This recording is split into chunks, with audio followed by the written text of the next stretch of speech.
named Malachi, known as Mali, 21 years old, from London. Being stabbed by someone I used to call my friend, obviously.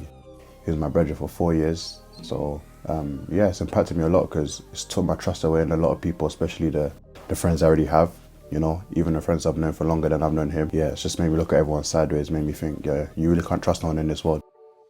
Picture this, a little nigga trying to run it quick, trying to get his money up so he can splash it on some little kicks. Never cared about having friends, but somehow he was on it ends for trying to make a living. He was never like them little kids, you grew up way too quick. Serves as a therapy for me because, you know, sometimes I'll be deep in my thoughts. I'll be in my room by myself, you know, so when it's just me on those four walls, I tend to think a lot and get into my own mind.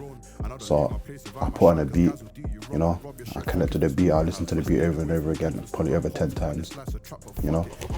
I keep listening to the beat and whatever comes to my head and however I'm feeling at the time, I just write it down on some notes or put it into my phone. My own guys don't even know me, I can't open up, cause in the end I'm dying by my loneliness. Got the yours on my feet, little nigga better watch your step, stepping on. You know, I make music for myself really truly about my experiences. It's either you listen to it or you don't, it's either you listen to it and can feel what I'm talking about, feel my pain from my life, get to know a bit more about me, but yeah, I'm not really trying to put a message out there, apart from a couple of songs of how I'm talking about worldly issues and how, you know, certain violences and crime need to stop.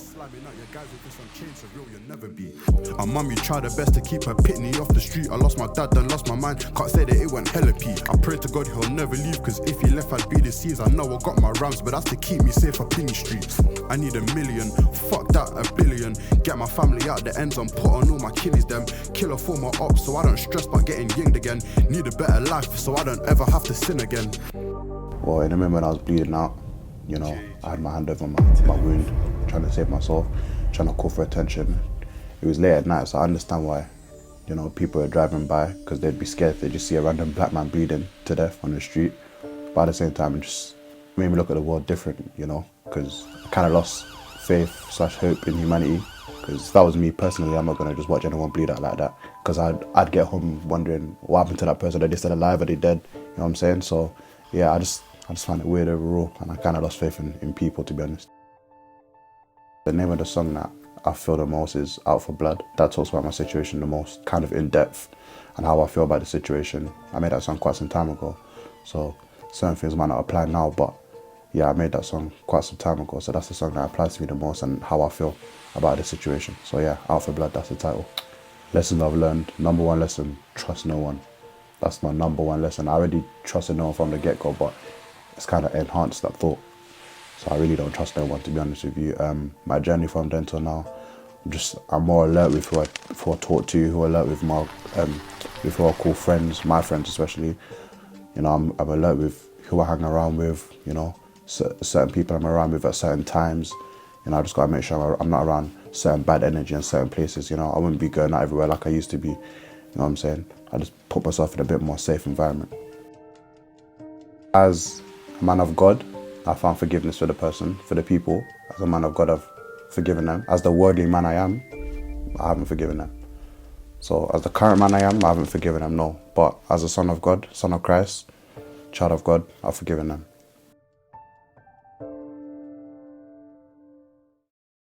I say hopes of raw just by talking about it and getting it out.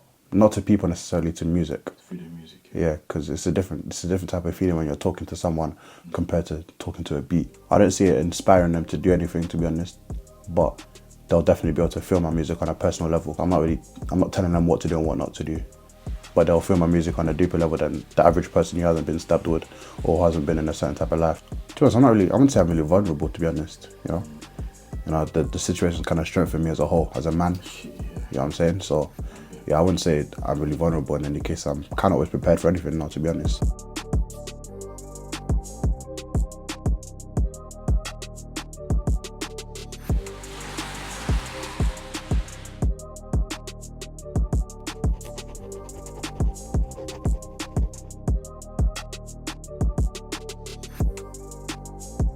At the end of the day, people are going to do what they want to do, guys are going to do what they want to do, women are going to do what they want to do. But hopefully it might change some people's opinions on things. Maybe not entirely, but it may you know, make them rethink on certain decisions, you know. Maybe don't go on that night out to go ride on someone, you know. Maybe don't go shoot that person. Maybe don't go cause senseless beef for no reason. or go cause violence for no reason, you know. Maybe leave that person, maybe get out of that life, stop selling drugs, you know. Because at the end of the day, there's nothing in this life apart from jail or death.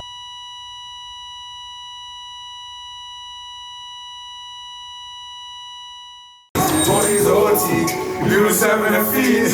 I was selling crack right now for my teens.